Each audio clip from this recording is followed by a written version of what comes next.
What's up, guys? Welcome back to Right Side, and welcome to another episode of the Vert Report. The first item of news I want to tackle in the video is the Harris-Walz interview from last night. Now, I swear to God, any speeches or videos of Harris talking should be played at Guantanamo for torture purposes. She is allergic to any type of policy explanations,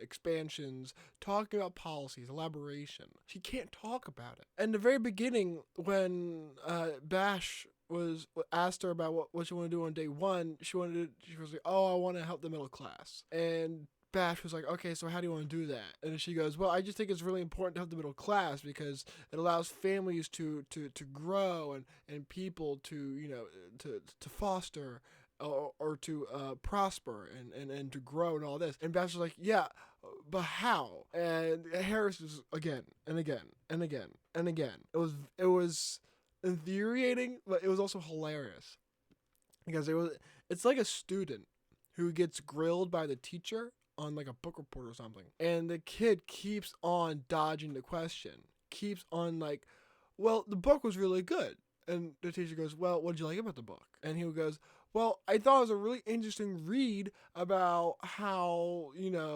the wording of the book really kind of makes the theme shine." And the teacher goes, "Okay, but what do you like about the theme?" And they go, "Well, I think the book has just a really good overall message." So you're not saying anything. You're just putting these really vague, broad kind of labels for Harris to her policy agenda. But we all kind of already know what her policy is. It's communism. It's price controls. It's a 28% corporate tax rate, 25% capital gains tax, and 44% unrealized gains tax. It's horrible. She wants to go against corporate price gouging. I don't think she's ever read an economics book.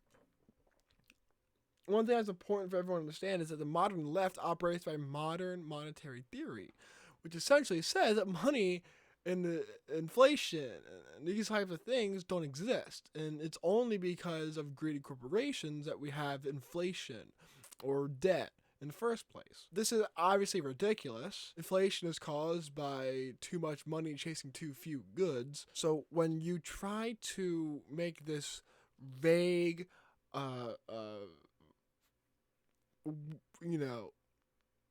word map of a policy agenda, when you're trying to explain yourself to the media, it looks really, really bad. And I hope she keeps doing it because it looks really, really bad. And Bash pushed back on Walz about the stolen valor. I liked seeing that. And the thing is that Walz does is he lies by omission. He lies by manipulative assumptions. So you say, I spent a lot of time overseas.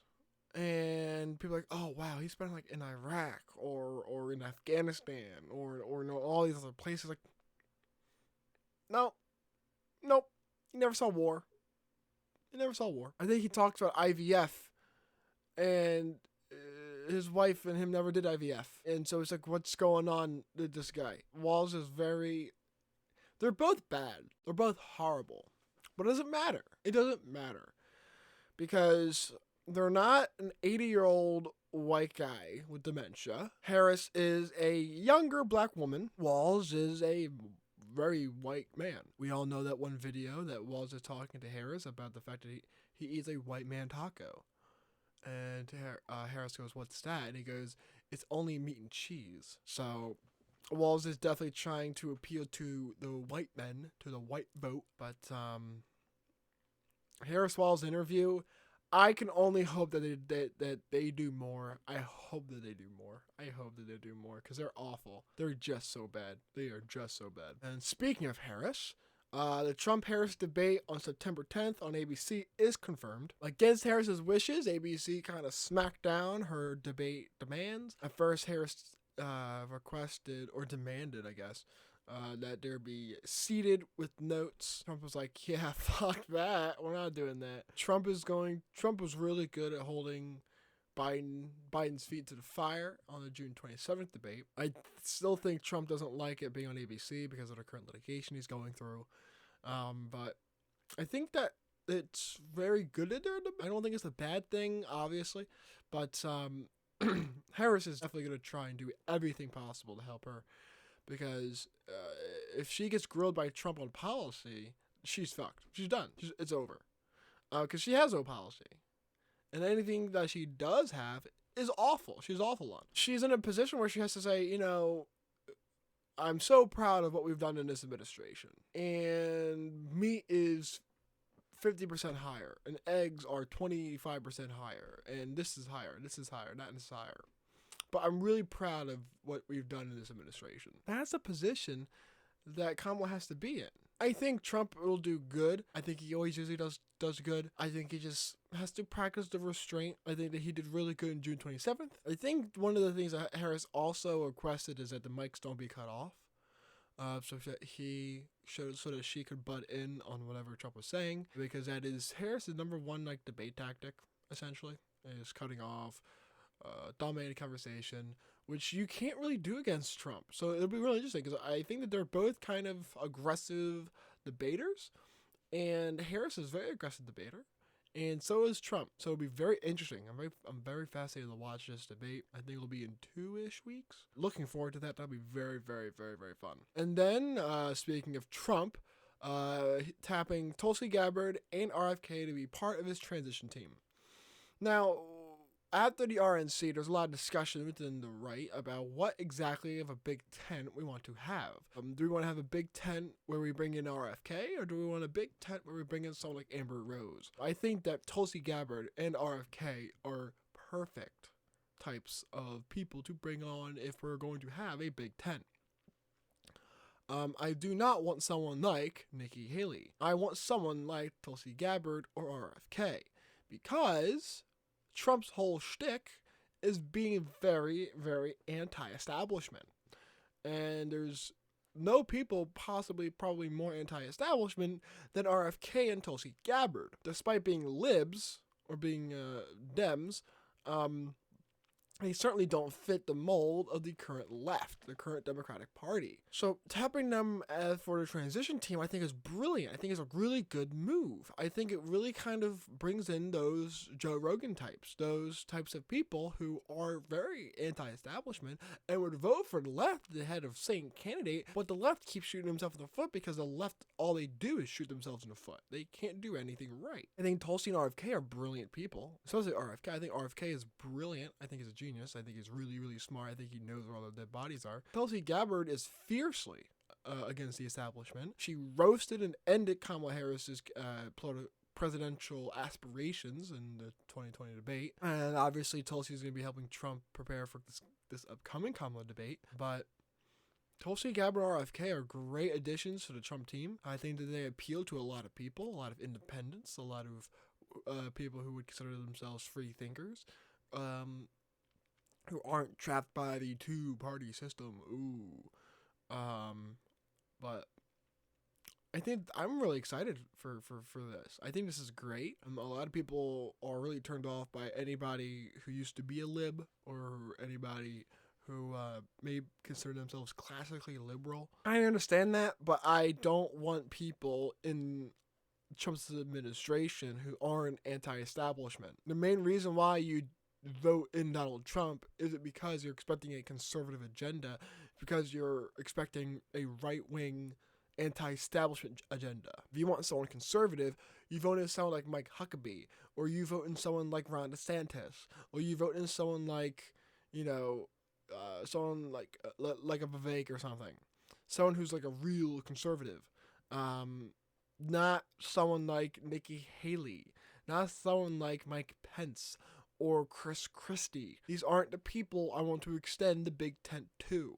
Not doing it. I don't like it. But someone like Tulsi Gabbard, someone like RFK, I'd be more than willing to open my arms to. I think that'd be a tremendous advantage, and I think it'd be really, really, really, really, really good. Speaking of the establishment, the next thing I want to talk about is Mark Zuckerberg's governmental collusion admission. Now, this is kind of brought a little bit of controversy to those of us on the right, as to how exactly we deal with this issue. Obviously, Mark Zuckerberg followed the letter of the law, or followed the letter from the CIA and the FBI during the 2020 election in terms of censoring certain things about COVID under the guise of misinformation and not wanting to spread any bad info. But it's coming out this week that good old Marky Boy felt bad about it. He didn't like doing it and he regretted it. Well, Mark, you know what?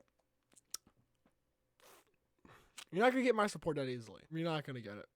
He can be sincere in his regret, but I'm not going to put my trust in him yet. I think that there's an argument that you can make that he's kind of reading the writing on the wall, that Trump is going to win again, and that there's going to be a large right-wing wave going through his companies and through the legislature and the regulators, and he wants to kind of be on their good side. So he's saying, you know what, I am a neutral party. But I will say, he seems to be working out, which we all know is a very far-right, Nazi, fascist thing to do. But I think on the 4th of July, he posted a video of himself, surfing, drinking beer, and carrying an American flag, which I thought was spectacular, obviously. So Mark Zuckerberg, I think, he could be a patriot, he could be very nationalist, but when it comes to trying to placate and pander to conservatives and the right, you're going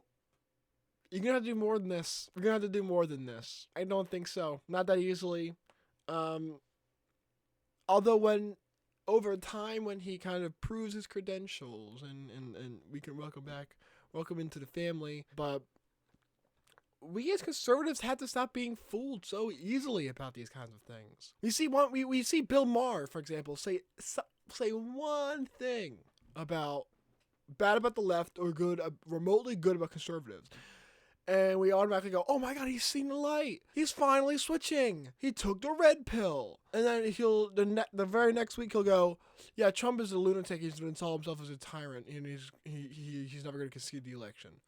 And it's like, What about last week? What I thought you turned. It's like, no, these people are liberals, okay? I swear to God, conservatives would platform Hillary Clinton if they found out that at one point in her life she said something about lowering taxes.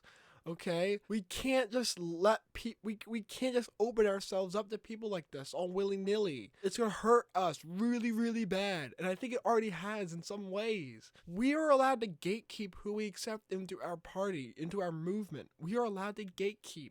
Okay, to be in Donald Trump's administration or Donald Trump's camp, you had to be anti-establishment. Okay, no one votes for Trump because he's a conservative. They only vote for Trump because he's a right-wing Republican anti-establishment candidate. That's why. A lot of MAGA aren't conservatives. They're not socially conservative. But they're very anti-establishment, which is what Trump is. And Trump is only bringing people that reflect that. And Trump, contrary to popular opinion, is actually a moderate. He's very, very moderate on a lot of issues. We're talking about the guy who keeps on going on about how pro Second Amendment he is when he banned bump stocks. Okay, now his Supreme Court overruled that decision, thankfully. But Trump was a moderate. He's not a far right guy. He's only anti-establishment, which is the left hates. The left hates the anti-establishment, which tells you a little bit about who they are. I hope you guys enjoyed the video. If you did, I'd appreciate it if you hit the like button. If you'd like to support and help the channel grow, please subscribe and ring the bell to stay updated with all my content. Finally, whether you agree or disagree, leave your thoughts in the comment section below. I look forward to engaging with you guys in thoughtful and respectful discussion. With that said, I'll see you guys next video. See ya.